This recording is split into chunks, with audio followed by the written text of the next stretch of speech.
ప్రకాశం జిల్లా గిద్దలూరు మండలంలోని కృష్ణంశెట్టిపల్లి గ్రామంలోని మొహరం పండుగ సందర్భంగా 9వ రోజు జాతర కార్యక్రమాన్ని నిర్వహించారు. ఈ గ్రామంలో జాతర నిర్వహిస్తున్న సమయంలో మా ఉదయ్ న్యూస్ రిపోర్టర్ పీర్ల చావడిలోకి వెళ్లి చూడగా ఒక స్వామివారికి గంధం కుంకుమ బొట్టు కలిగిన ఒక స్వామివారు ఉండడం గమనించారు. గ్రామస్తులతో ఎక్కడ లేనిది ఈ పీరుకు కుంకుమ బొట్టు ఏంటి అని అక్కడున్న వ్యక్తులను అడగగా ఒక చిన్నపాటి చరిత్రను కనుక్కోవడం జరిగింది.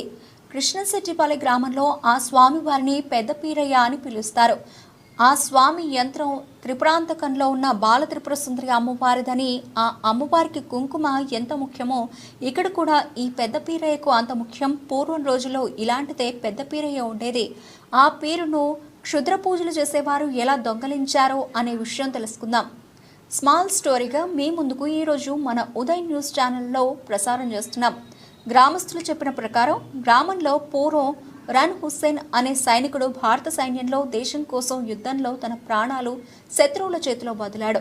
ఆ సైనికుడి పేరున తన తల్లి చేతికి ఒక 2 వెండి కడియాలు కుటుంబ సభ్యుడైన పీర్ సాహెబ్ అనే వ్యక్తికి ఇచ్చి తన కొడుకు పేరు మీద ఒక పీర్ను చేపించారు. పీర్ తయారు చేసి పీర్ల చావడిలో పీఠంపై కూర్చోబెట్టేవారు.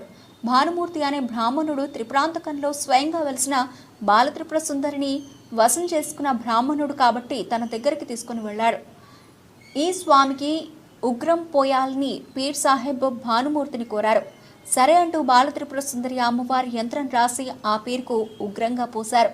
స్వామివారికి మొదటిసారిగా ఉగ్రం పోసి ఒక వ్యక్తి శరీరంలోకి ఆవహించినప్పుడు తాటి మర్రి చెట్టు 2 కలిగిన చెట్టుపై కూర్చున్నాడు.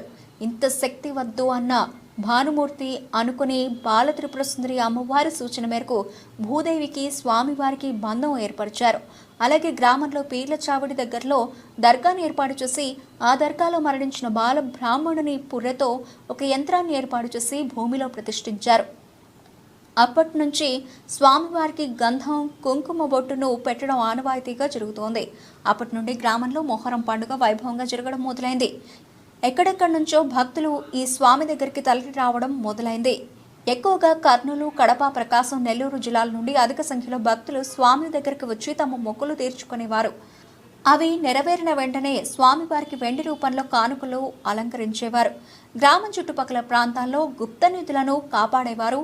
ఆ గుప్త నిధుల కోసం క్షుద్ర పూజలు నిర్వహించే మంత్రాగాలు క్షుద్ర పూజలు చేసే సమయంలో స్వామివారు ఆ క్షుద్ర పూజలు జరగకుండా అడ్డుకునేవారు.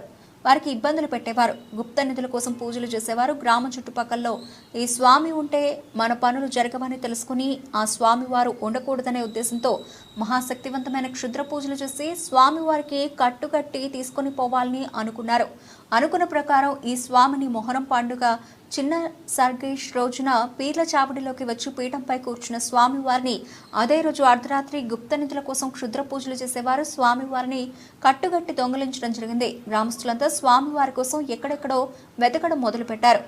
మిగతా స్వాముల దగ్గరకు వెళ్లి అడిగినా కానీ మా వల్ల కాదు అని చెప్పడంతో స్వామివారిని దొంగిలించిన 3 సంవత్సరాల తర్వాత పెద్ద పీరయ్య స్వామివారి దగ్గర ఉన్న వెండితో ఇప్పుడున్న స్వామిని తయారు చేసి అదే గ్రామంలో ఆయన కూర్చున్న పీఠంపై మళ్లీ కూర్చోబెట్టారు. ఇప్పటికీ ఆ స్వామివారు అదే బాలత్రిపుర సుందరి అమ్మవారిది గంధం కుంకుమొట్టు పెట్టడం ఆనవాయితీగా వస్తోందని అక్కడున్న ప్రజలు చెప్పడం జరిగింది. విద్యార్థులు